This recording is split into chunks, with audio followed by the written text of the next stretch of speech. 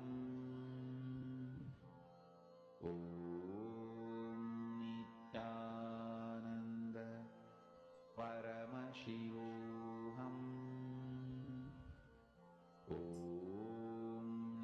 If at all you come across any blocks while you're manifesting, please post it. I will address it. I can address any issues that you're having during the whole manifestation process. So feel free to reach out. Just clicking with the powerful cognition is all that is necessary for manifestation to happen. Swamiji says powerful cognition is what makes power manifestation happen. The ultimate goal is not power manifestation. The ultimate goal is becoming Paramashiva. As a side effect, all these powers manifest. But every time we manifest a power, we have manifested Paramashiva. That is why we celebrate. We have taken one step more towards Paramashiva and away from the mind. And when we celebrate it, we reinforce the power of it to ourselves. So you can share with your partner whatever Paramashiva. You can go back and measure your height right now. Go back to the wall, stand against the wall, measure your height and check what the difference is. Every pattern you break, I'm telling you for each one of us. See, every time you see, you have a click, immediately manifest powers. I'm telling you, this is such a powerful key to seeing that success in manifesting powers. Every time you have a click, you feel, wow, this was where I was stuck. Now it's a totally different perspective. That minute sit, keep a coconut, roll it. Take your Atmalinga and make it stand. Or measure your height and increase your height. Some power manifestation, do it at that moment. It will solidify that powerful cognition as your experience. Now, we are going to be moving on to the next session where Swamiji gives us the higher powerful cognitions. Swamiji is going to be explaining to us what the thought current for life we should have is. As of now, whatever we think about, if any situation comes up, Swamiji literally says that even if you're happy, you be like, oh God, how long is this happiness going to last? I don't think I deserve this happiness. Due to so many cognitions that have been inflicted, we have become life negative beings. We see a lot of people outside who preach about positive thinking, think positive affirmations. But Swamiji says none of this works because they're all working with the subconscious and unconscious mind. Only a conscious decision matters in the cosmos. Swamiji's teaching us is going to be now initiating us into that life positivity, where the very thread of your life will become positivity expansion. Let us now listen to these higher powerful cognitions from Swamiji himself.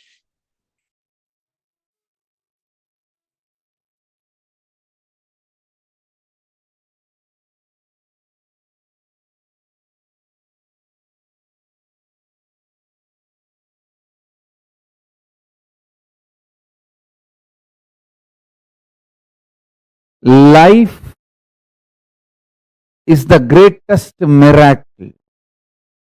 Life is the greatest contribution. Life is the greatest gift to the universe from Paramashiva. Life is very extension of Paramashiva, my own being. Life is very extension of Paramashiva. When you realize and make yourself life positive, you give a superconscious breakthrough to yourself. When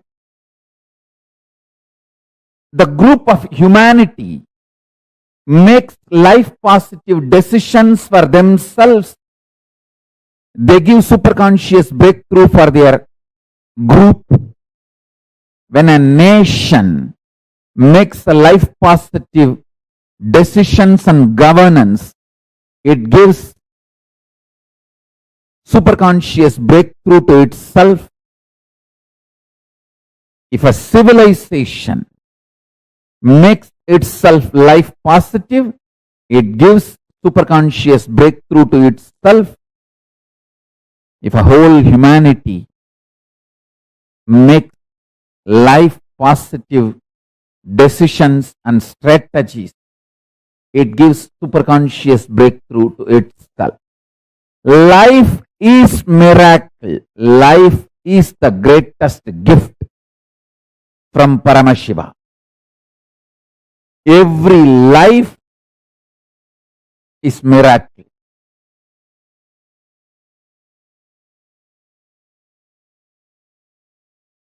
In your personal cognition about yourself, as a first person, be life pro, life positive. In the second person, relationships with the people in front of you, be life pro, life positive. With the third person, be life positive, life pro. There is something called fourth persons. We don't even remember, like animals. Animals in the ocean, animals in the forest, even towards them, be life positive. There's a fifth person, plants, trees, hills, rivers, oceans, be life positive even towards them.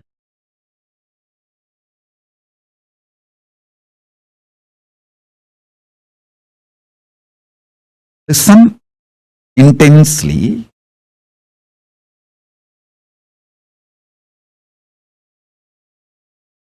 If you operate with intense love, powerful cognitions like a love, compassion, joy, bliss, giving, the Ananta Kalyana Gunas of Paramashiva, you will expand so much. Your perception about you will expand. Your perception about life, reality will expand. Reality itself will expand. Understand? This is what I call life positive decisions. Actually, if you operate from this life positivity, even the chemicals and hormones your body secretes, manifests, strengthens your immune system. There are multiple tons of researches nowadays. If you just Google, you will find tons of proofs for what I am saying. If you operate what you consider as a love, joy, bliss, compassion, even that, the chemicals and hormones your body manifests, strengthens your immune system. And if you operate from the cosmic cognition of you are Paramashiva, the kind of the hormones and chemicals your body will manifest and the kind of the immune systems, the strength your immune system will feel, the strength you will experience is unimaginable. And I tell you, same way, every action you do from fear, guilt, anger, anxiety, the kind of the hormones and chemicals you release inside your system breaks your system literally, breaks your nervous system and destroys your whole body and mind.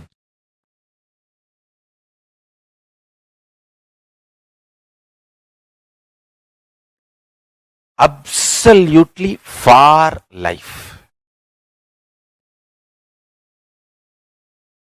Make yourself more and more life positive for life.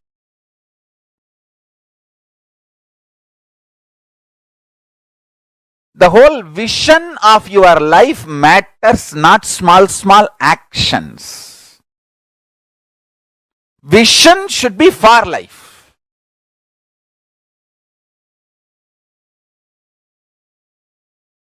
If a child is about to drink the poison without knowing it is poison, a mother may not be very polite in stopping the child. If she cares for the child, she will jump and become ferocious and snatch that poison and save the child. The action may be ferocious, but the vision is life positive. She cares for the child. Same way, sometimes your actions, I'm not saying always need to be ferocious, but the first priority should be for life. Your vision and life should be for life, positive. Absolute life positive.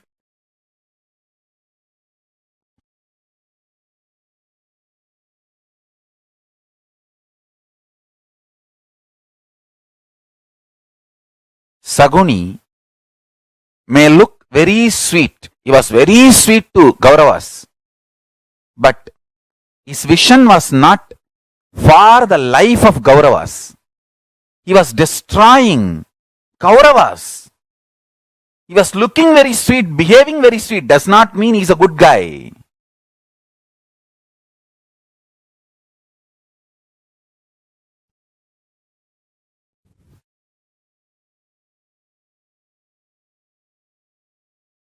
Understand? Our priority should be for life. Vision. Life positive.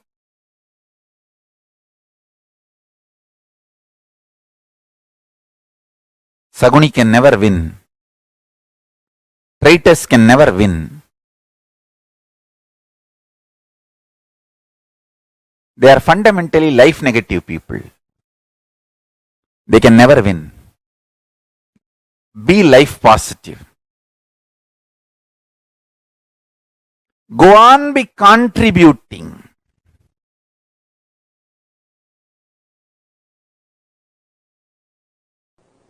Pure life positivity.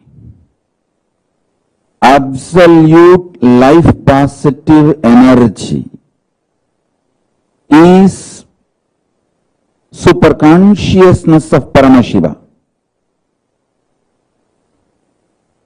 The food you eat, the way it is produced, the way it is processed or cooked, the way it is consumed, the way you detox yourself, clean your body after the digestion, the whole thing, end to end, should be absolutely life positive. Same way, the words you generate, see, the pure vibration is the nada in you. How you convert that nada into sabda, sabda into language, how you use those words on yourself, and how you use that words on others, and how others use words on you, and how you consume, get impacted, decide to get impacted by the words others use on you. The whole thing should be with absolute life positivity. Listen, I'll explain step by step. Whether the words you create and use within yourself, use on others, and the words others use on you, and the way you decide to cognize, cherish, get impacted by others' words, everything should be life positive, pure positivity. The way your food, the way your words, the way your consciousness functions, the way you cognize things happening, the way you build yourself, the way you build your life's experiences, everything should be absolutely life positive. Absolutely pure positive. I tell you, I'm going to explain in multi-level, multiple levels, how the attitude and aptitude should be aligned to life positive. And one more thing, till you align the whole thing to pure positive, you are going to come back again and again and again. So better let us do it as early as possible. Let's not postpone. Let us not postpone, because till you do it, you are going to come back.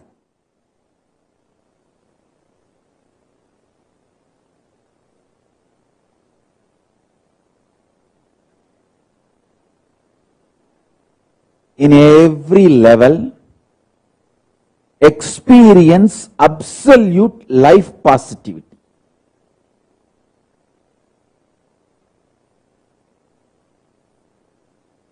Intense life positivity is enlightenment. Withdrawal, cherishing life negativity is not going to end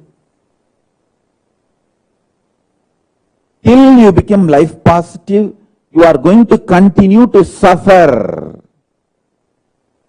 wherever you are. So better to choose the life positivity now. Better to choose the pure positivity now. From now, let us start building.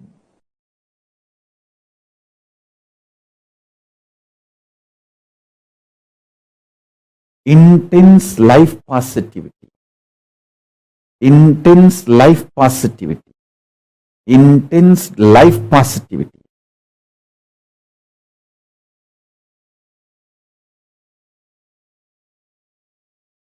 With a tremendous love, activism.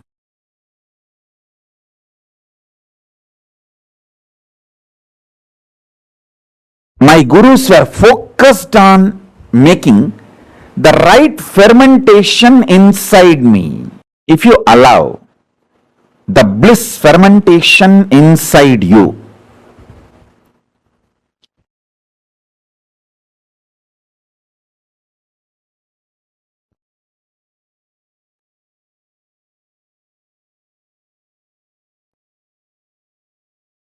you will be attracting so much of life positivity.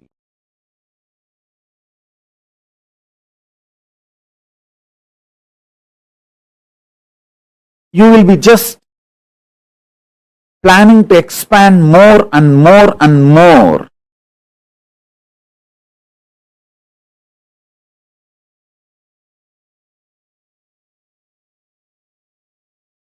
I'll give you the science of how bliss fermentation can be done inside your system, so that you can manifest sthiti, sustenance, maintenance energy of Paramashiva. Listen.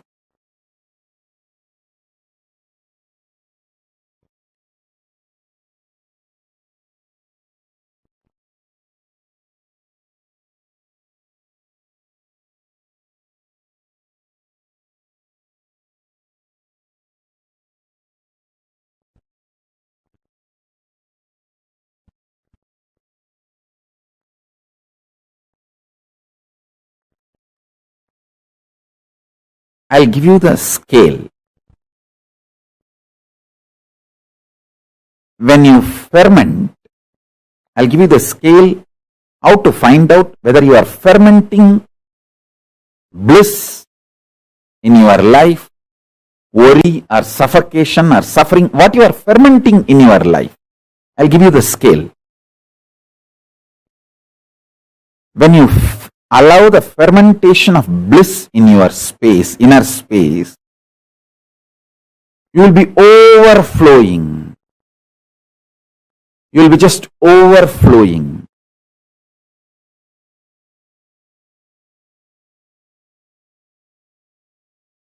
Excitement, inspiration, life positivity in your words, thoughts, energy, bubbly, bubbly.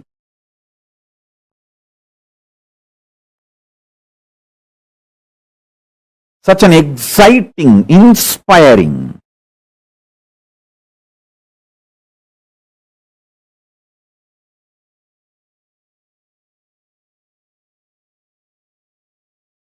Your food intake will drastically reduce. Understand? Most of you eat because you feel empty inside. And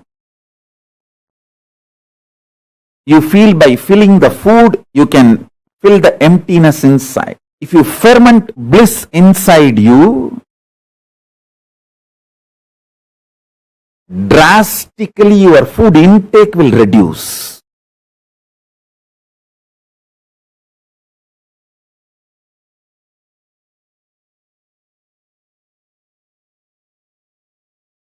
Fundamentally, this principle of rejuvenation and the knowledge about the ultimate reality, the truth, karma,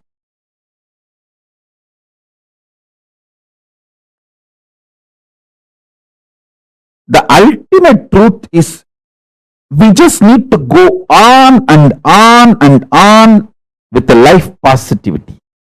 There is no eternal hell in Hindu tradition.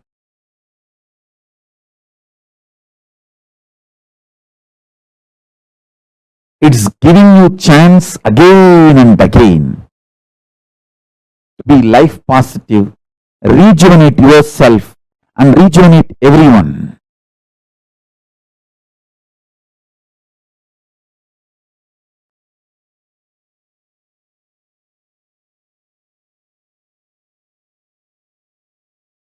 The principle of rejuvenation. Listen carefully.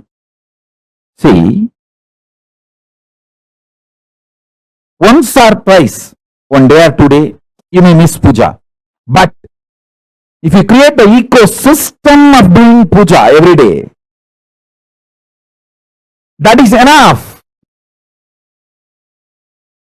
Same day, 1 or 2 days you may miss yoga. But if you create the ecosystem of doing yoga every day, that is enough. You will be naturally successful. You will be naturally aligned to yoga. Even if you miss 1 or 2 days, next day you will say, at least let me do 2 Surya Namaskar as a ritual. You will start it. Same way puja. Even if you miss 1 day, next day, let me at least do it few minutes. And Jalalingam Stapayami and do the puja. The principle of rejuvenation, extreme life positivity,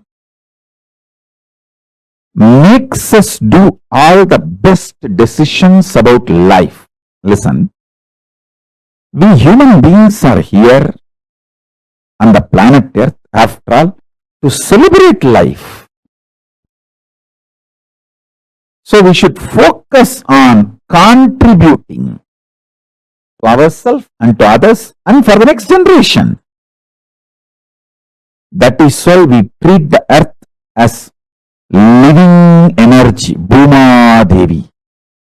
We don't see earth as a resource to be exploited and finish. No. Hindus are responsible for the most sustainable life style, life decisions, life positive decisions.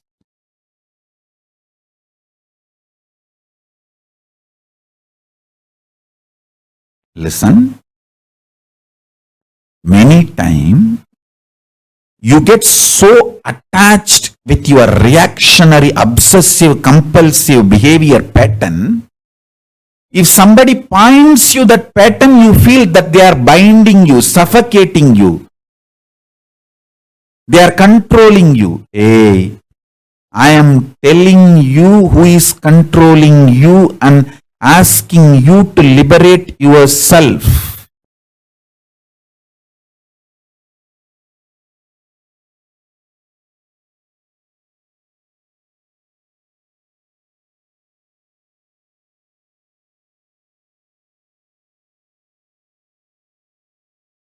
I am your friend, sincere father and mother, not your enemy. I have seen multiple times people, when they associate, identify themselves with their obsessive, compulsive, reactionary pattern and suffocate themselves, they feel the decision they make out of their patterns is much better than living with me or living around me or listening to my truths. And they leave. After that, even though so much suffering comes in their life, they continue to live in that suffering because they took the decision.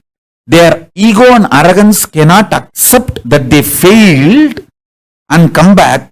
Just to retain and maintain their ego, they continue to suffer.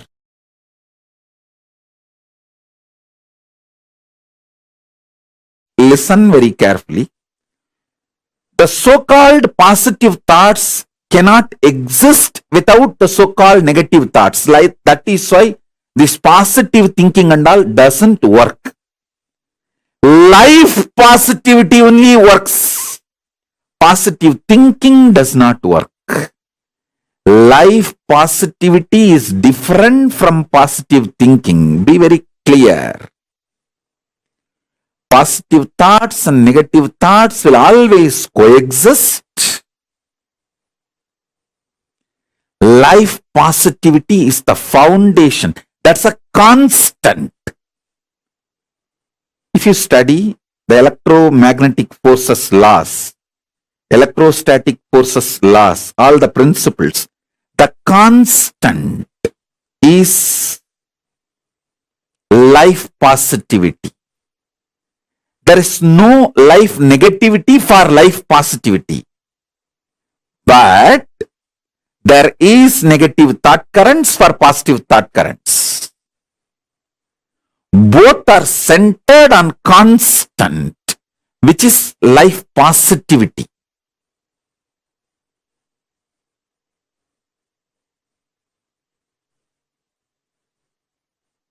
So please understand.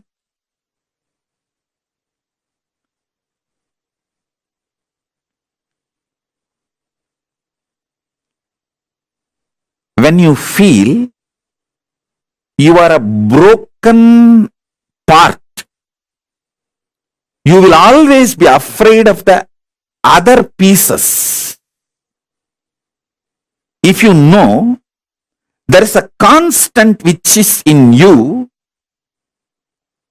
how much ever you have self-doubt, self-hatred, it will not go beyond certain limit. See, there are some people, they know, I fight with my husband, I fight with my wife, but I will never go to the extent of divorcing, leaving them. So that is what I call, even for your negativity, there is a limit. Even for your negative thoughts, there is a limit. Even for your self-doubt, there is a limit. So that self-doubt will have a self-confidence. Self-confidence will generate sometimes self-doubt. But both finally is established on the self. when you know that self's quality, that is life positivity. Self-doubt or self-confidence is like a self-doubt is negative thoughts, self-confidence is positive thoughts, but self is constant.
Revealed to all of us one of the most important and one of the most beautiful aspects of understanding how Kailasa exists, how we as an individual can connect, experience the Kailasa space, and how applying the science of collective integrity, understanding about whether it is understanding about why Kailasa, what is collective integrity or life positivity, each one step by step we are learning. In this particular session, Swamiji revealed about what is life positivity, the difference between the life positivity that Swamiji is speaking about and the so-called life positivity, speaking positive words that the normal people um, interact about. Our understanding is very limited. the moment it comes about what is life positivity, because it is not mere motivation, it is the principles based on which, the laws based on which the life functions. So far today, what have you all clicked with? What did you all understand?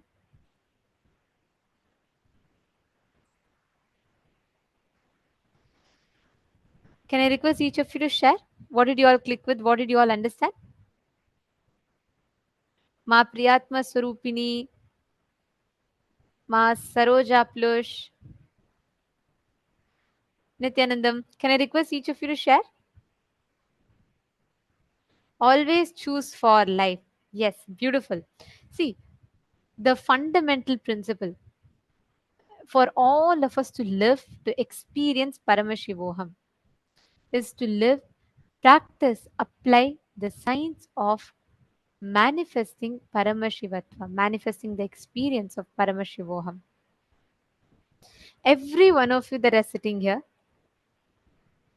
all the participants, we request each of you to take a few minutes, share what you have understood, and understand, just by constantly operating from life powerful cognitions, the understanding with which you operate life, the space from which you operate in life will completely change.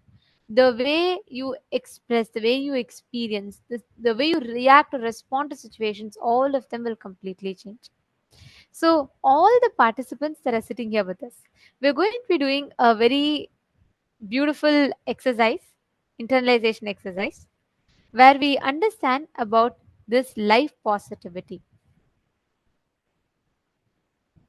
I request all the participants, every one of you, to please take a few minutes and write down the words that you utter to yourself and to others for certain situations. Like, for example, whenever it comes to work, whenever it comes to speaking, connecting to people, certain things that you don't like, by default, your response mechanism becomes resistance. You'd say, oh, it is not going to happen, it is not going to work for me, and I will not be able to do all that. And constantly we carry so many words and notions inside of us.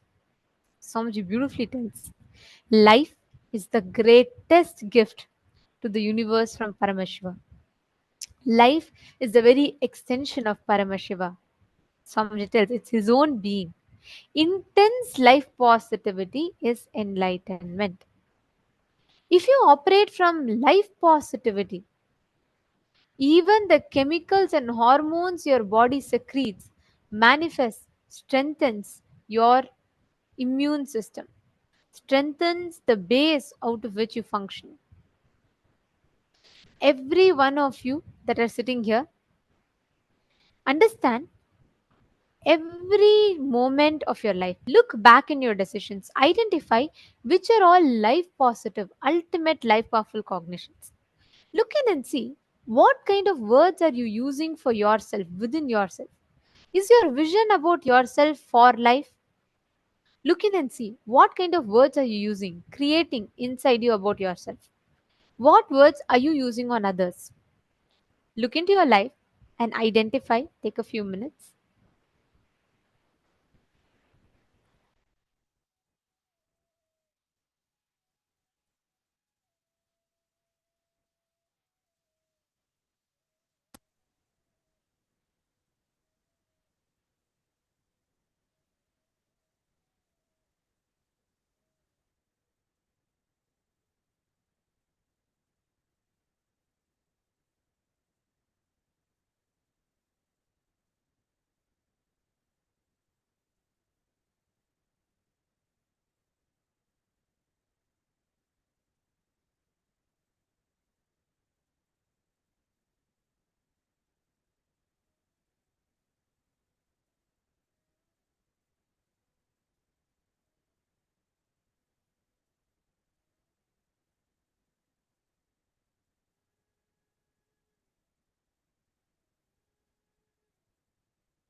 Hope all of you have written down.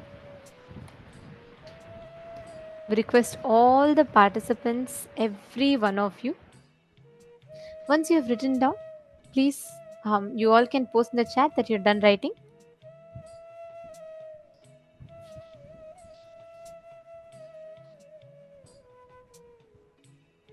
Just understanding this, cognizing this one truth will give you this powerful experience of manifesting the reality of Paramashiva.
Now, we request all of you to please relax.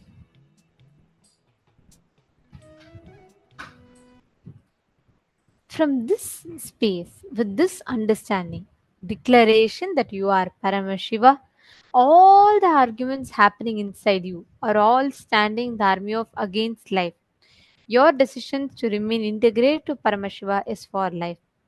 Now, with this understanding, let us all enter into the power manifestation. In this power, you all can manifest the power of anima, where you're going to be decreasing the size of an object. Just through your conscious will, your you have the innate ability to make an object in front of you listen to you. When you realize, hey, you are Paramashiva, there's nothing on the outside that you need to struggle for. Paramashiva himself will manifest through you and he'll reveal it to you.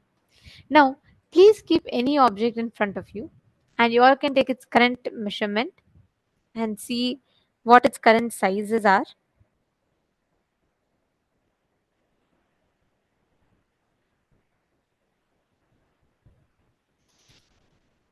And you all can connect to a partner if you do not have, or even if not, you can just pick up an object and do it by yourself. Measure its current size. You can even trace it and chant the Mahavakya for that size to get completely decreased. And give it a 21 minutes. You'll see automatically how beautifully the manifestation will happen.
slowly. Please request all the participants to please relax. Now we're all going to be understanding about the one of the most important aspects. We're going to be understanding about how saying yes to life gives us the ultimate superconscious DNA of Paramashiva himself. Constantly connecting to Paramashiva, manifesting his face in every aspect of your life will simply make you manifest Paramashiva. Make you experience that joy of being Paramashiva. Now, we will all be listening to the next session, a very important one, where we will be learning about the Sadashiva Tattva. Let's listen to the revelations.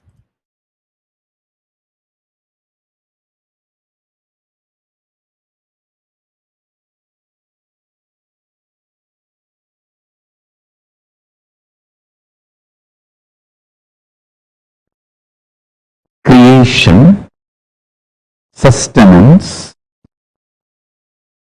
rejuvenation,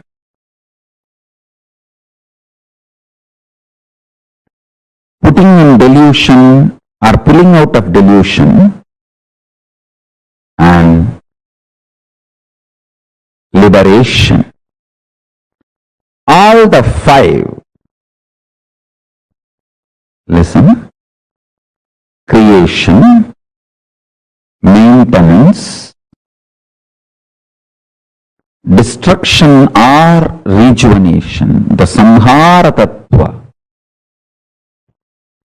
and putting into delusion or pulling out of delusion, Trobhava Tattva, and liberation. All these five aspects of Paramashiva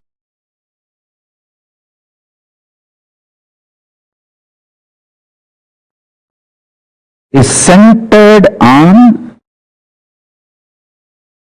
destruction or rejuvenation, Samhara Tattva. Listen.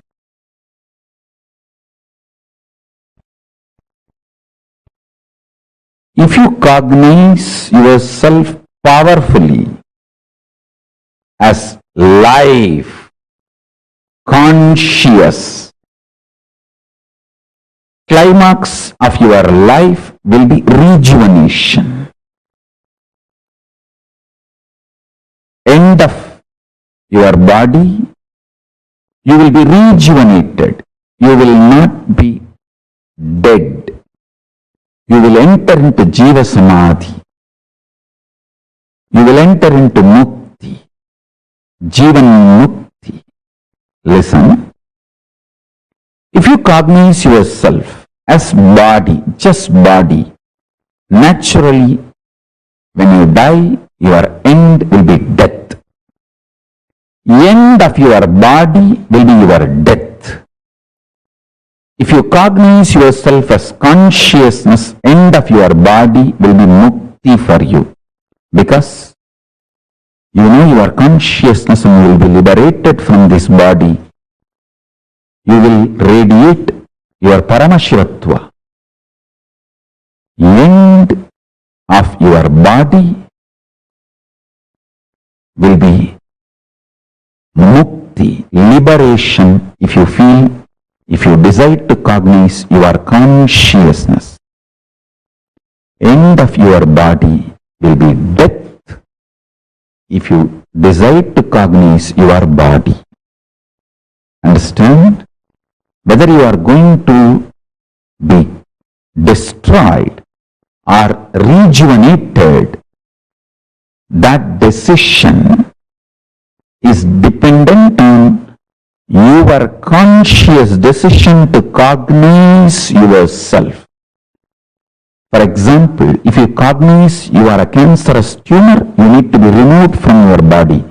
If you cognize your body, removal of the cancerous tumor will be liberation for you. If you cognize you are a cancerous tumor, when the surgery is done, you will feel you are killed. If you cognize you are a body, when the surgery is done and the cancerous tumor is removed, you will feel healthy. Which side you decide to associate yourself decides whether you are going to be killed or rejuvenated at the end of your life. Listen carefully.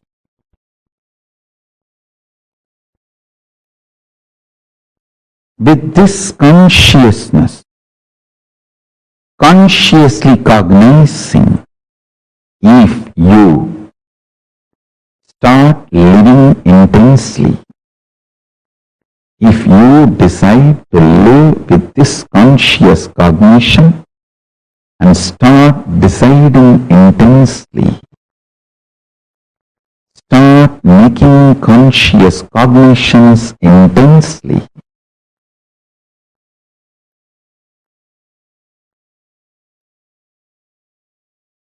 every principle you realize will become liberation. It will manifest as powers.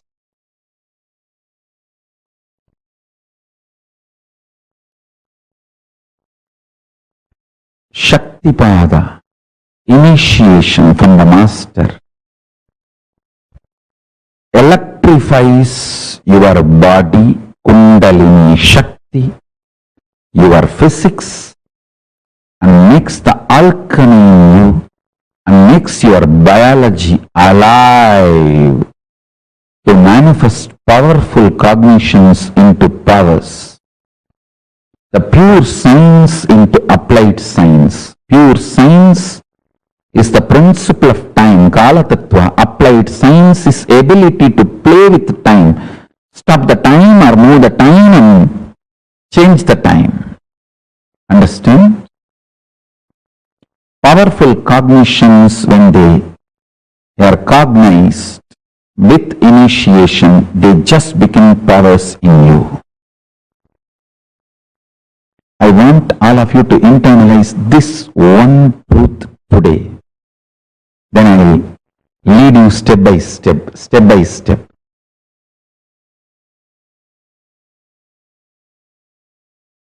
I'll give you a simple technique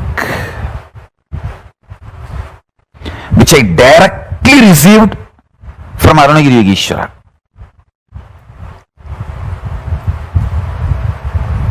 See, Arunagiri Yogeshwara is like literally my uncle, a very friendly, sweet uncle with whom you can tell everything. I'll tell all the gossip stories of Tiruvannamalai.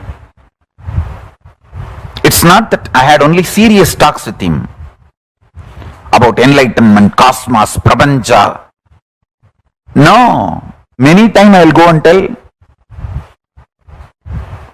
I heard this person is having that person as a keep and this person ran away or that person died. All these village rumors, gossips, I will go and report to him. Once I was reporting a death which happened in village, local village, to him, and said that a lot of people have gathered. This elderly person is dead.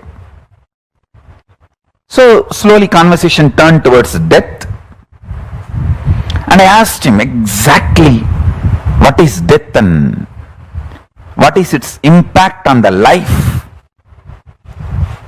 Of course, he gave me many wonderful understandings, realizations, including the experience. He showed me how the life moves and all that. Finally, I wanted to share this part today with you all. Many things he revealed and I'll share that in other satsangs. Now, I wanted to give this one important part to all of you. I asked him, how to conquer fear of death? He stretched his hand and said, anything you ask, will you give? I said, what? How can you even ask this as a question? It is yours. Please tell me. He said, give me your life. I said, whatever I know as life, I experience as life, I feel as life, it is yours. I put both my hands and held his hand and put my head on his hand.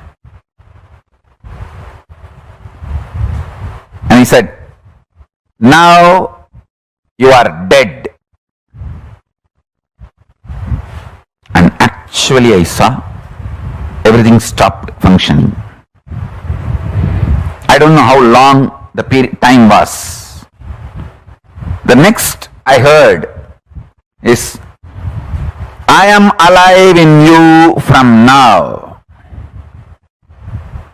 And then he said, now I have given this life to you.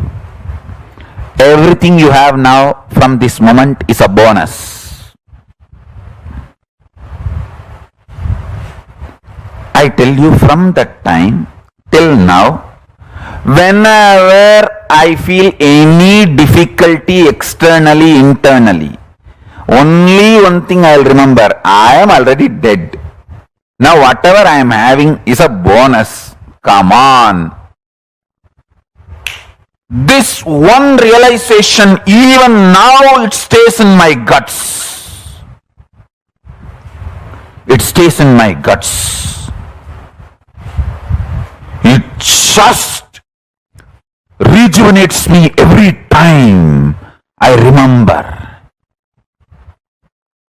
Every time I face the difficulties externally or internally, I remember holding his hand with my both hands and putting my head on his hand and declaring, I am giving everything to you. And he declaring, you are dead. And then he's saying, from now, I am alive in you. So the life is my gift. Everything is my gift. You can't complain about anything anymore. In multiple dimensions, I started realizing it. I can't take the life for granted anymore. I can't complain about anything, about anybody, about anything anymore. I can have only one thing, gratitude. Nothing else. I can't complain. God, what a shift He gave me in life. What a change He has done to me.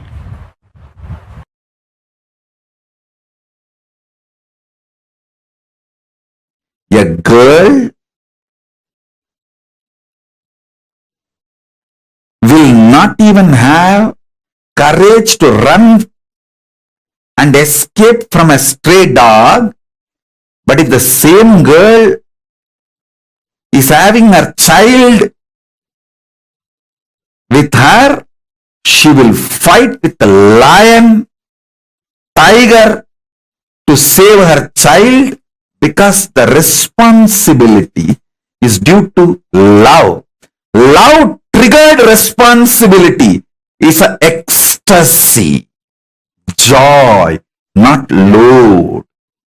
When you know all your struggles, he is struggling, you will take responsibility supported by love. Intense love triggered responsibility is ecstasy. If you understand this example, you will understand what I am saying. A girl won't even have the courage to run and save herself from a stray dog, but she will have a guts to fight with the lion or tiger if she has her child need to be protected and defended, because it is love triggered responsibility.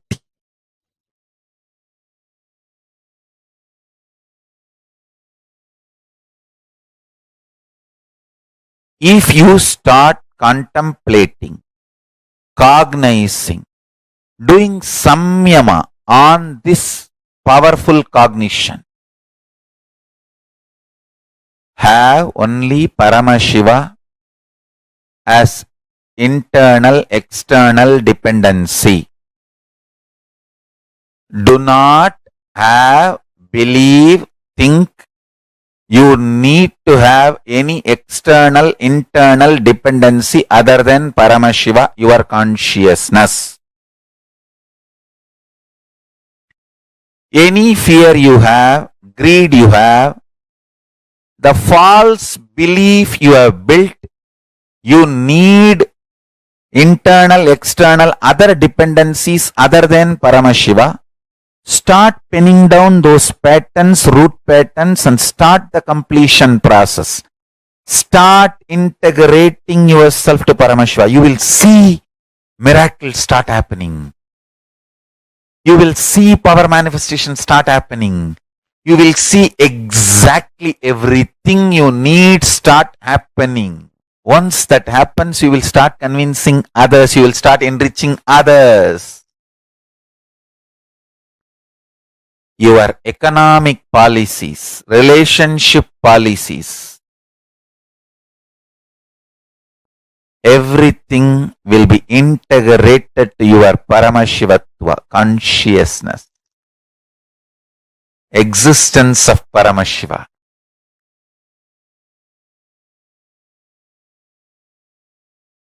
I am telling you, if you start doing dharana, pratyahara on this truth, hundreds and hundreds of truths will be revealed to you. Lot of delusions will start getting destroyed. Have matured conversation with yourself. Do this work. Do this as a homework. Then you will understand what I am saying. Then you will understand what I am saying.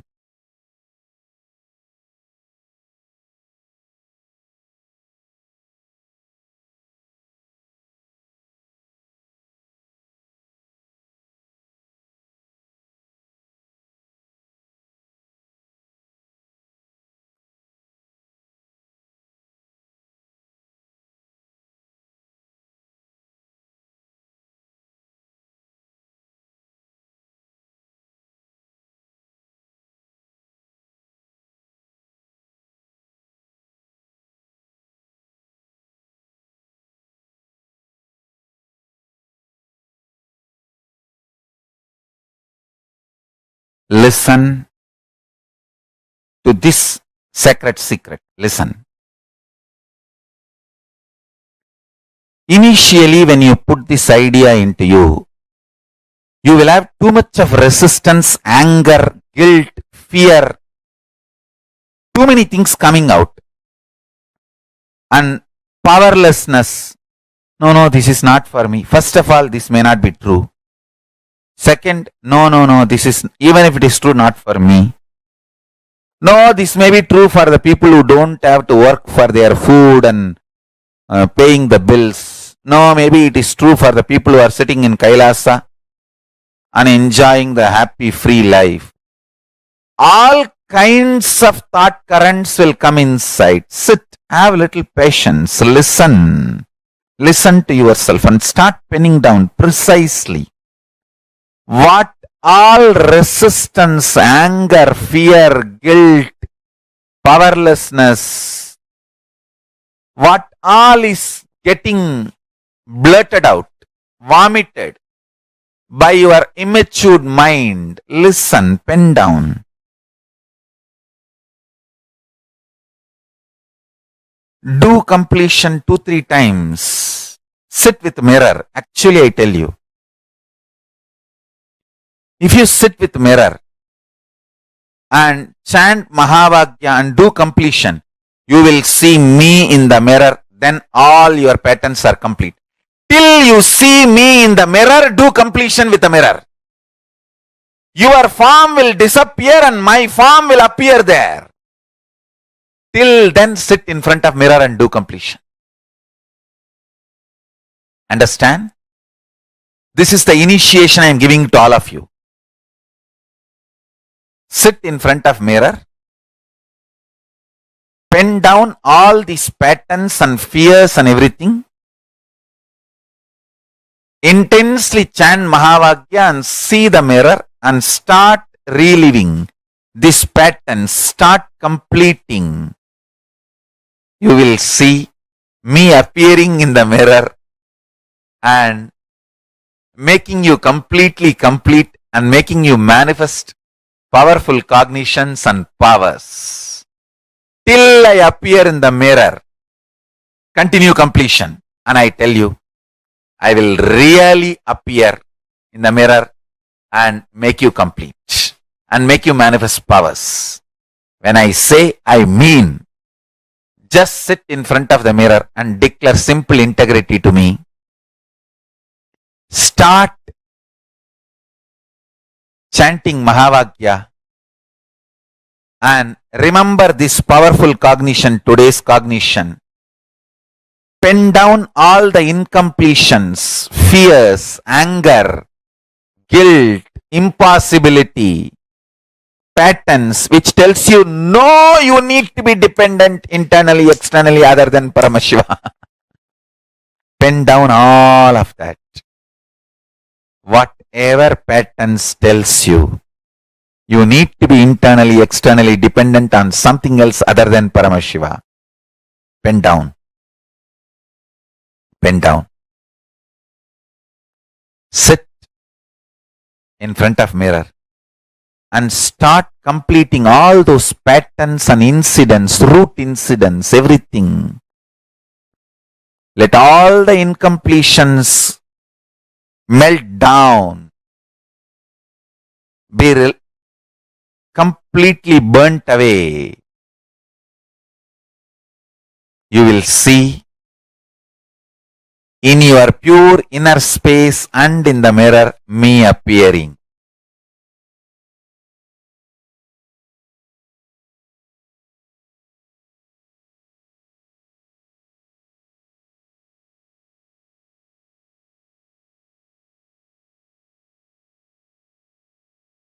Paramashiva and Parashakti's intense presence will be happening. Both Paramashiva and Parashakti will be manifesting through this swarm.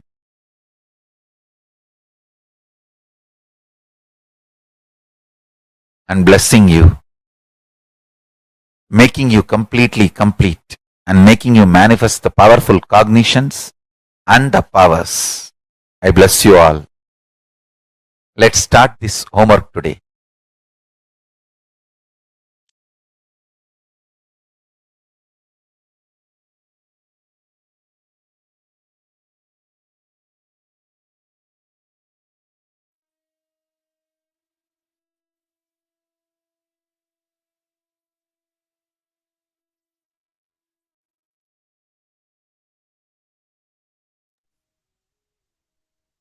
Swamiji has revealed to all of us what Sadashiva Tattva is. Declaring all your life, all the known, unknown, beyond noble components of you to Paramashiva. Declaring that all your internal, external dependencies are only on Paramashiva. Not on anything else, not on anyone else, not on any other thing. Anything other than Paramashiva is not something that you will depend on. This one powerful cognition, actually, Swamiji will always tell, if you base your preferences, right? If you base your likes and dislikes on anything that is ephemeral, when that ceases to exist, you will fall into depression. This is a cycle. If you just look back into the life, just look back and see. Whenever, let's say, you forever thought, like, always you thought that knowledge is the best resource in life. You thought that, just through knowledge, if you have knowledge, that is enough. But at some point, when your intellect fails, you'll fall into depression. If you believed, if the core of you believed that you experiencing the sensual pleasures is the best way. That's the, that's the strength of your life. When your senses fail, you'll fall into depression. If you experience food as the purpose of your life, the base of your life, if you're dependent on food for your joy, pain, sad, anything, when the taste organ fails, you'll fall into depression. When you build your whole life out of your relationship with a person, you think you live for a person, you are only for that person. When that person dies, you'll fall into depression, or when that person leaves you, there's some need for you to be separate, you will fall into depression. Anything that is ephemeral will always only lead you into depression. All your internal external dependencies being on Paramashiva means whether something is added to you or removed from you, the core of you, your core existence can never be taken away from you. That core existence, that core component of you, that existence of you is what Paramashiva manifests. Are all of you catching it? This is the essence that Swamiji very beautifully has revealed to all of us through this one session.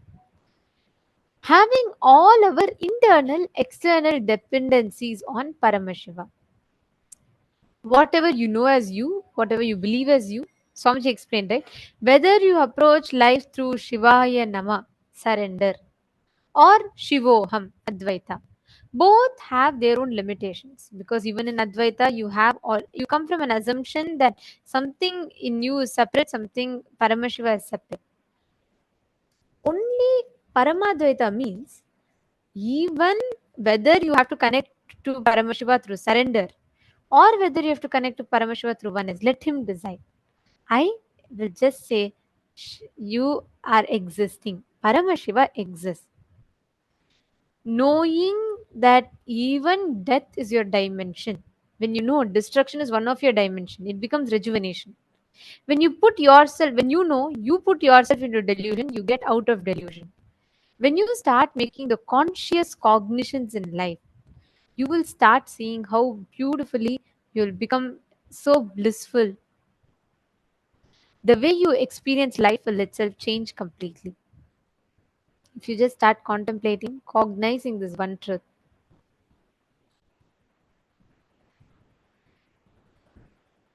Write down. Swamiji explained, right?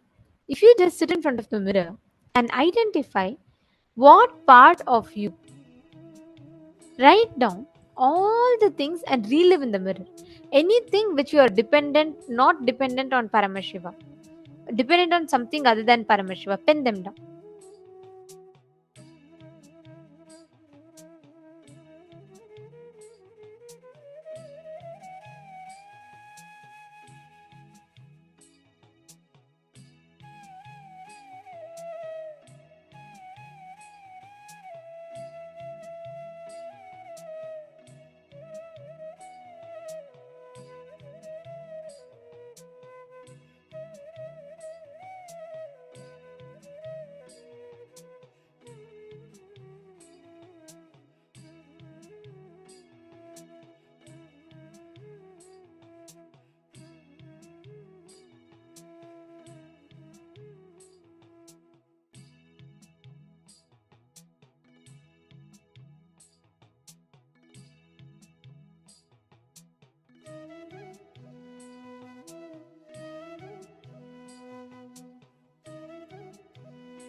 all of you can slowly settle down.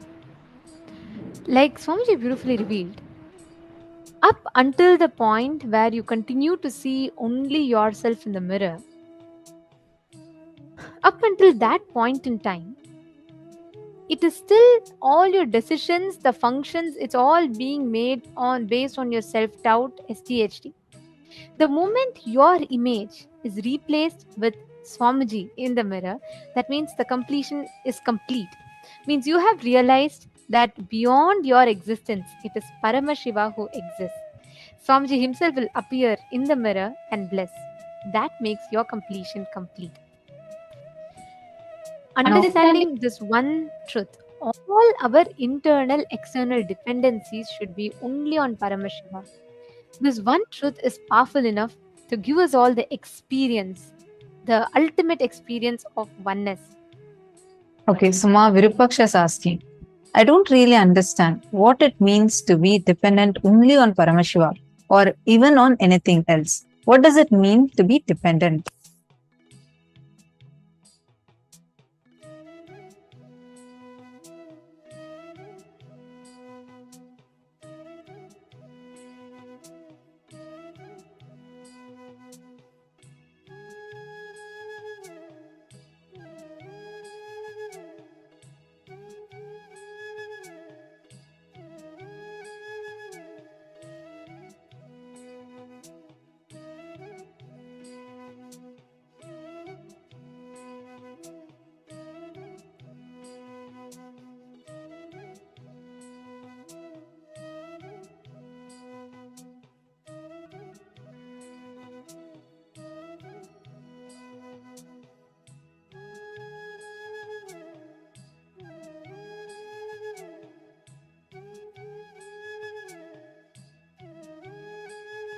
A beautiful question. Both Ma Priyatma Swarupini is also asked, is it like surrendering? See, Swamiji very beautifully explains. What you build your life upon, based on what you build your existence. For example, if the core of you believes the ultimate pleasure in life is sensual pleasures, like the core purpose of your life is sensual pleasures, then as you grow old and your senses fail, you'll fall into depression. If you think life is all about having the best brain candies, like discussing intellectual discussions and all that, when your intellect fails, you'll fall into depression. If you build your whole identity on hooked on just by watching movies, TV, and so on, when your eyes fail, you'll fall into depression. If you build your whole life on enjoying food, enjoying the taste of food, when your sense of taste fails as you grow old, your ability to taste things fails, you'll fall into depression. If you build your whole life out of possessing a person, like you live for a person, you want to be with that person, you don't want to miss them, when a situation arises, either that person passes away or they move somewhere else, you will fall into depression. Anything upon which you center your existence on, if it is ephemeral, if something can be taken away tomorrow, understand, you will always fall into depression. You're building your dependency on something other than Paramashiva. If you build your whole dependency, internal, external dependency on Paramashiva, which means whether you feel your pain, pleasure, happy, sad, good, bad, right, wrong, whatever it is, if the core anchor point of view is centered on Paramashiva, means Swamiji, understand, you will never fall into depression, because the base on which you're building your pleasures and pain is eternal, the eternal component of you. See, if you think your talent is the best thing, your voice is the best strength for you in your life, when your voice fails, you will fall into depression, because you're building your existence upon something which is not eternal, it's ephemeral, correct? Similarly, let's say you build your whole life thinking your intelligence is your best power, your logic is your best strength. At certain point, When you feel your logic is starting to fail, your logic is not strong enough, you will fall into depression because your whole identity is built on your logic. So, Ma Priyatma Surupini and Ma Virupaksha, having the internal external dependency on Paramashiva means building your identity, what you derive the strength from in your life should be Paramashiva. See, because you are Paramashiva, because you are in oneness with Swamiji, you will have all the wealth in life. That means whether wealth is there or not, you will never question the Paramashivatva in you. But let's say if you build your whole life on the wealth that you have in your bank account, just one day if the stock market collapses, or let's say if your wealth is lost for some reason, you will fall into depression because your whole life would have been built on the idea of around wealth. Wealth is your ultimate strength, which is ephemeral. So Swamiji very beautifully explained here, right? Building your internal, external dependencies only on Paramashiva. Whether you are successful about something, it is because of Paramashiva. Whether you are going through a pain, it is because Paramashiva wants you to go through at this point in time. When you have that as a strong understanding, that is what is called as building your internal external dependency. Ma Virupaksha, you're asking, does that mean that we do not need food and shelter other than Paramashiva? No. Understanding that whether you have good food today, it is because of Paramashiva. Even if there is no food today, this is what Paramashiva has given for you in your life. Both ways, whether when food is there or not, that external situation changing will not change your core identity of you as Paramashiva. See, if you think because I'm manifesting, I'm Paramashiva, then let's say one day if you're not able to manifest a power, your whole identity that you're Paramashiva gets shaken. Instead, whether I manifest or not, I am Paramashiva. Because I am Paramashiva, because I'm in oneness with Swamiji, I am manifesting. You're catching the difference? Ma Priyatma Surupini and Ma Virupaksha. Just if you understand this, the whole platform out of which we operate, that whole battlefield will change. So nothing can ever be taken out of you. And that is why Swamiji tells, if you build yourself from this cognition, you will be so confident in life. Nothing, no situation from outside can shake you. And Swamiji has given us that ultimate truth through this. Constantly, if you just see, how will Swamiji operate? I am Swamiji. I am in oneness with Swamiji.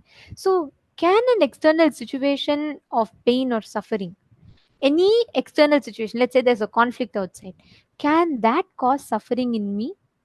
The way you start questioning will change. You will not ask, oh, why is there suffering? Because I am suffering so much, how can I be Swamiji? That is again, you are depending on an external situation to validate that you are Swamiji, you are oneness with Paramashiva. Instead, if you question the suffering, if you ask, I am Swamiji, whether I know or not, whether I believe or not, doesn't matter. Swamiji told, I am Paramashiva, I am in oneness with him. That means I am in oneness with him. Then how can I suffer? Are you understanding? So the platform on which you ask that question changes.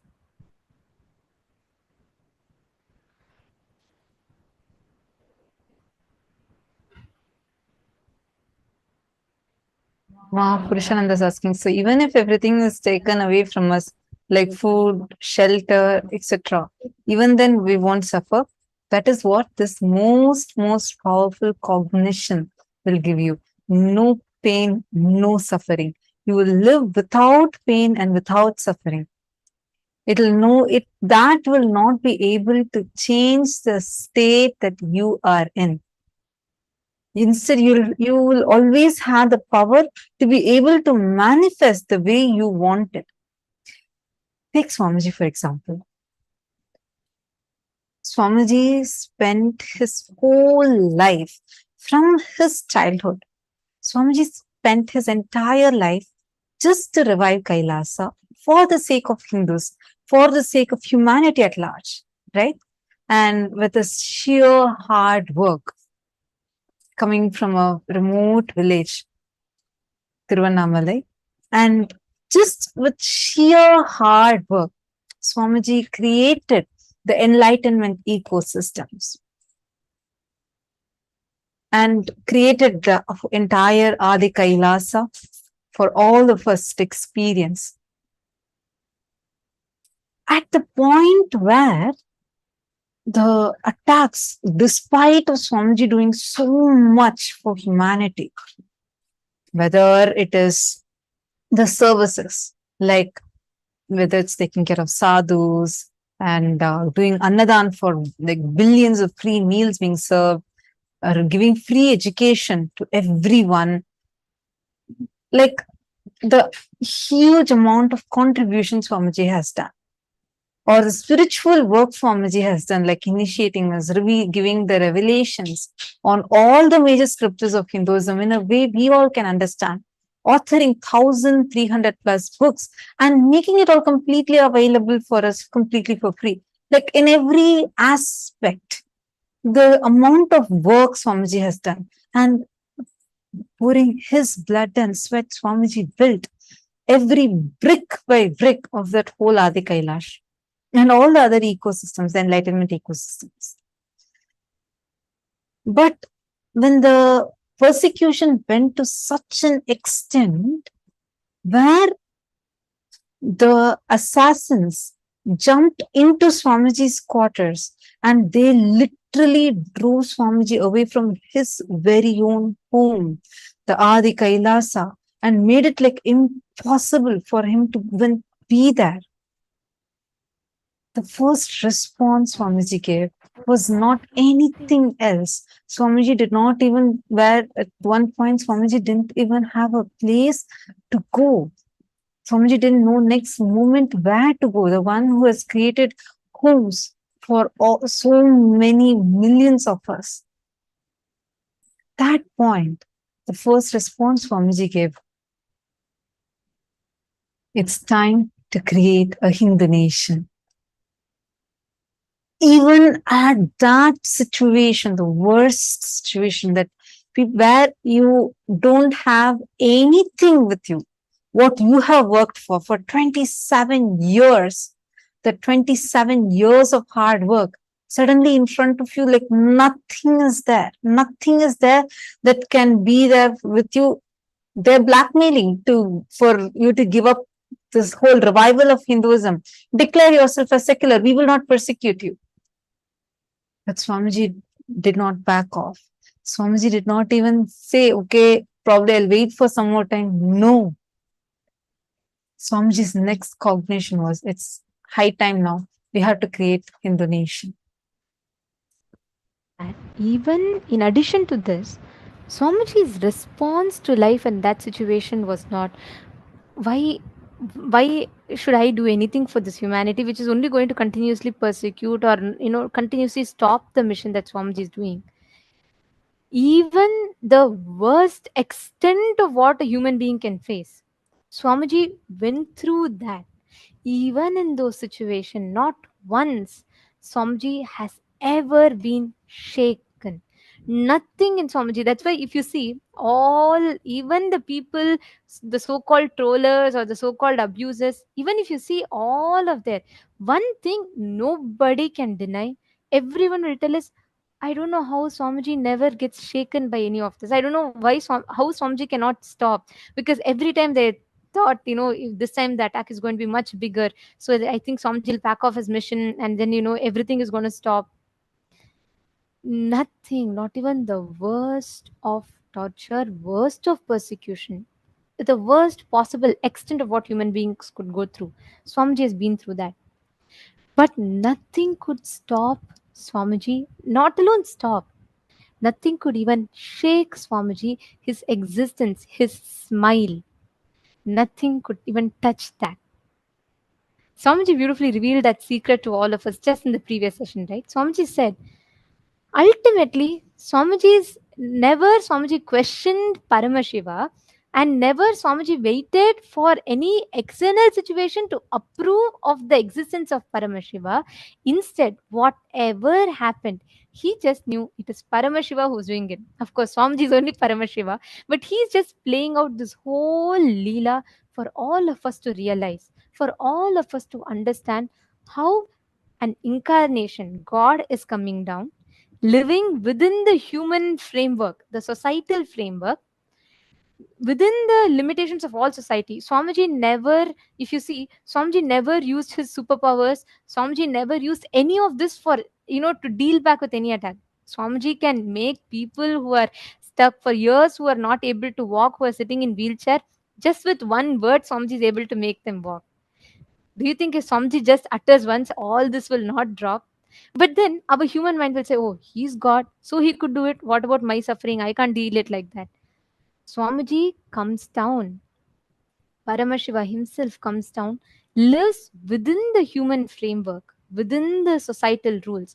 Swamiji tells that Swamiji will never use the superpowers or, all his extraordinary capabilities for dealing with any of this, because living within the human framework and going through what all of us human beings see as the worst possible suffering in life that can happen, and still Swamiji will live through it so powerfully, not getting affected. Not just not getting affected, the way Swamiji responds to these situations. Actually, Ma Purushananda has asked that exact question. See, Ma Purushananda, you're saying, oh, Swamiji is an avatar since birth, but what about regular people? You need to understand, okay, how many of you that are here, even in your own, the difficulties you were struggling with, the cases you were stuck with, or legal issues you've had, or your health issues that you have faced, any kind of problems, one blessing from Swamiji, immediately it disappeared. How many of you are there like that? Can I request all of you to please post it in the chat? See, when Swamiji is able to just one blessing and your problems disappear, they don't even exist anymore. They can just disappear. You win the cases. Every day we have so many of you sharing so many of these experiences, being showered by Swamiji's blessings. As an avatar, Swamiji showers all of us. But for himself, Swamiji lives within this human framework to show us all, even you can do it. That is why Swamiji says beautifully, I am not here to prove that I am God. I am here to prove that you are God.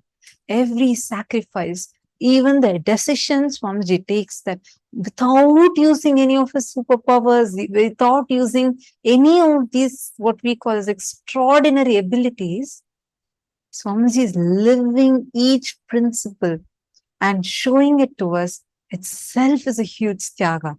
It's one great tyaga as an avatar. Swamiji is doing, taking whatever arrows are coming upon himself and showing us, despite of all of this, you can still stand up and you can win in those situations. You're understanding, Ma Purushananda? See, Swamiji will tell that if, let's say, if Paramashiva appears, why does incarnation need to happen? There was once a participant asked this question. So Swamiji very beautifully answered. Swamiji told, imagine if Paramashiva comes in front of you and he's coming with 25 heads, 75 eyes, 50 hands, and he's coming, appearing in front of you and he's saying, you can never suffer, you are me, I am you. What will be our human mind's first response? We will say, you are God, you are Paramashiva. Do you know, can you ever understand about how I have to deal? I can't even deal with my spouse. How can I be Paramashiva? How can I be you? I can't even handle my boss. How can I handle the universes? Our mind will never let us experience that oneness, because we're all deeply rooted in this westernized process of thinking, where we always think, oh, God is in higher pedestal, we are in the lower pedestal, and we are sinners, and all of these concepts. That is why the avatar, out of extreme compassion, Paramashiva decides to do the tyaga. He takes the human body, lives within the human framework. He goes through all the worst suffering and still lives and shows to humanity how we can live. We are all Him. He is us. And how we too can live as Paramashiva within this and get liberated from this Maya matrix. That is why, whether you see Rama, even when Rama came down, he had to fight with demons. There were continuous attacks on him. Even when Krishna came down, there were continuous attacks on Krishna. It is not new. Every time when avatars come down, the demons always attack.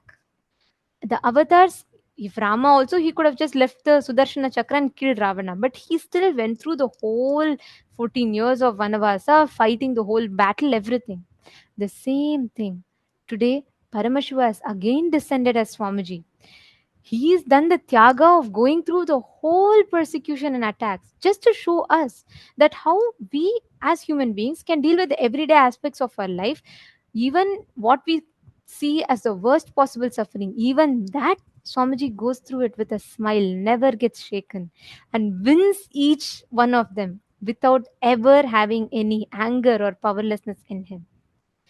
And through that, Swamiji is showing us an example for all of us how we can deal with the smallest of things in our life and experience that oneness with him. Now it's time already for all of us to get prepared for today's darshan. And today being the auspicious day of Vijayadasami and the graduation day for this batch of Paramashivoham Level 3 participants, all of us are going to be blessed, showered with the darshan of the ultimate avatar, the Purnavatara of Paramashiva, the Paramavatara of Paramashiva, the 1008th living incarnation, our beloved Swamiji. So let's get ready for the darshan, and you will see whatever you have learned in this program so far. How many of you enjoyed the program? How many of you enjoyed this program? What was your experience in this program? Great. Now, you'll see all of you that are saying me, yes, yes, and some of you are waving your hands. See, you will see this powerful cognitions, the experiences you have received. The life now, when you go and start living your life, it will completely transform.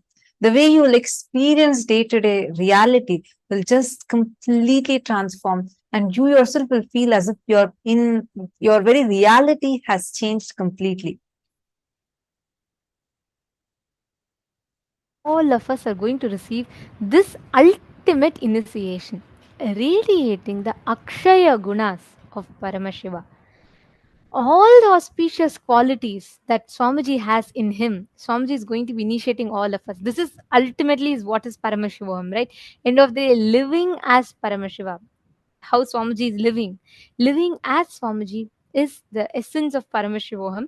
And today, all of us are going to be receiving that as an initiation. We're all going to be receiving that as a Diksha today. And I request all the participants to come and settle down. Can I request every one of you to please be in front of the camera? Today, during darshan, any boons that you want to ask, any prayers that you want to ask, you all can go ahead and you all can ask those to Swamiji. Swamiji himself will be blessing.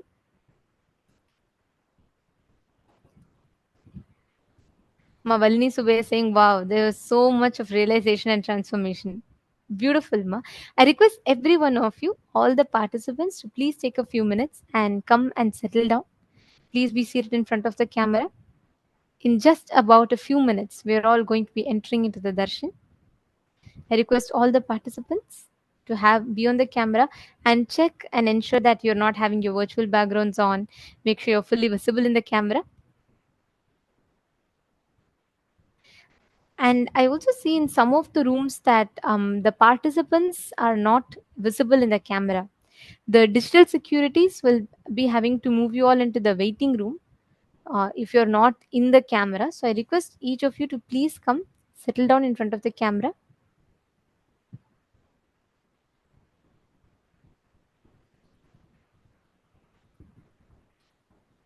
Today, during the darshan, you all can post any prayers that you want to ask Swamiji as a message.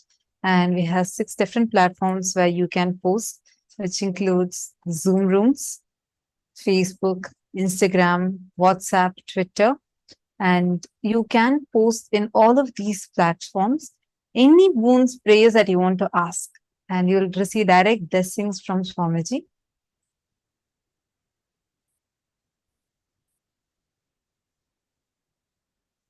Get ready to receive the darshan.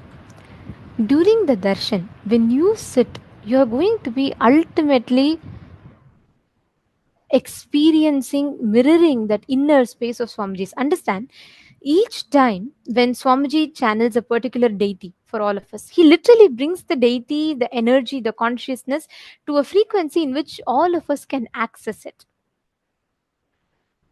Today, the ultimate manifestation, the Paramavatara of Paramashiva, as our beloved Swamiji, Swamiji is going to be giving the darshan.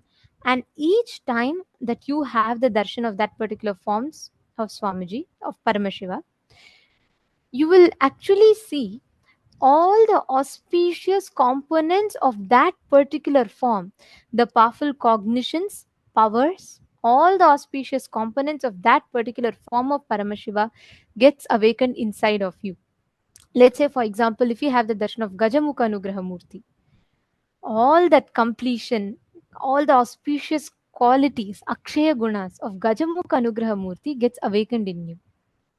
When you sit in the darshan of Ardhanarishwara, when you see Swamiji manifesting as Ardhanarishwara, all the powerful cognitions, powers, the powerful components of Ardhanarishwara Murti gets awakened inside of you.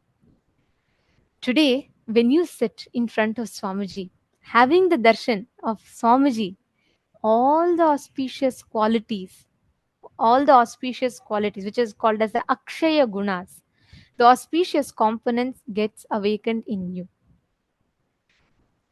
This is what all of us are going to be receiving as the initiation today. Understand, during the darshan, this experience that we all have is what we call as mirroring of neurons. We all learnt about Shakti Pada, mirroring of neurons through the program, right? This is the exact process that happens to us through the mirroring of neurons. When you sit and when you see Swamiji, just by seeing, whether you are in somewhere in Australia, you're somewhere in the US, any part of the world, your time zone doesn't matter, where you are doesn't matter, distance or time doesn't matter. This surpasses the distance and time. It's beyond the time and space dimension. It raises you out beyond these and takes you to the experience of ultimate oneness. So we request all of you to please settle down.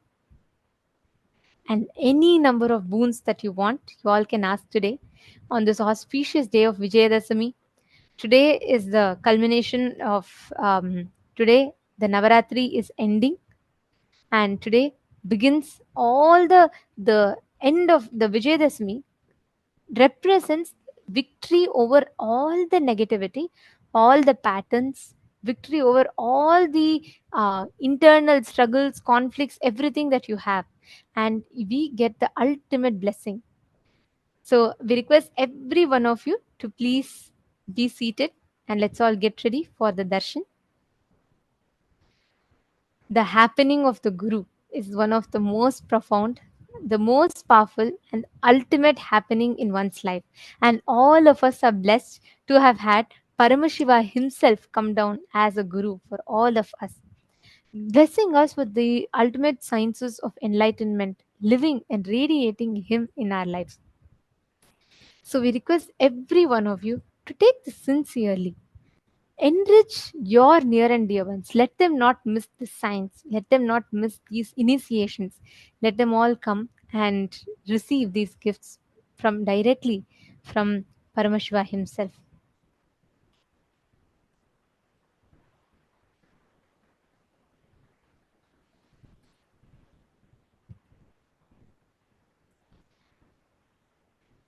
Understand, today during the darshan, the experience of Paramashivoham, the experience of ultimate experience of Paramadvaita with Swamiji. Swamiji will literally be blessing all of us, radiating this exact science. So let us sit, get ready to receive. And we also have a very exciting news. Tomorrow onwards, we are going to be having the very, very, very special Parashakti Akashic readings, where Swamiji himself is going to be doing the Akashic reading revelations. And Swamiji himself is going to be like as Devi Parashakti. The whole way how the darshan would be. It's just so different. I know all of us just love how Parashakti Akashic reading is. You will see Swamiji completely different, completely different.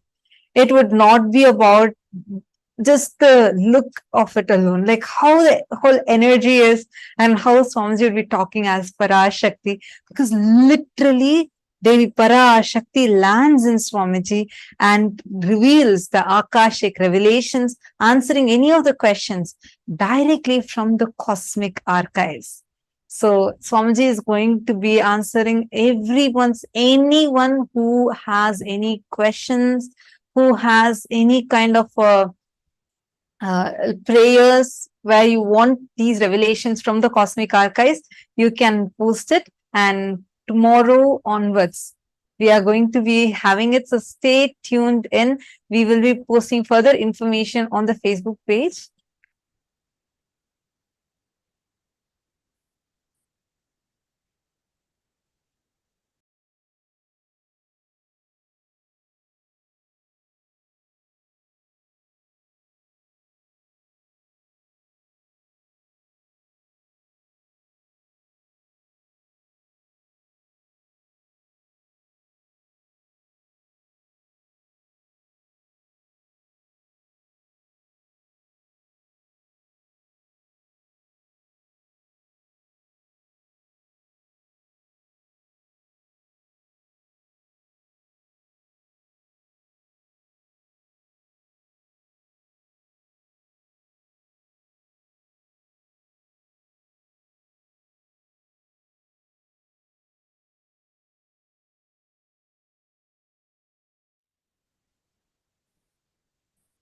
Sorry for that. So now it's time to get ready for the darshan.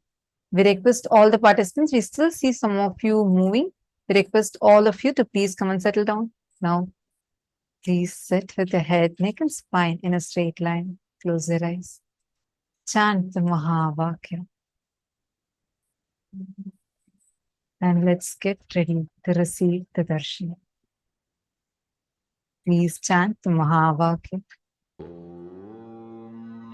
Nithyananda Paramashivoham. Om Nithyananda Paramashivoham.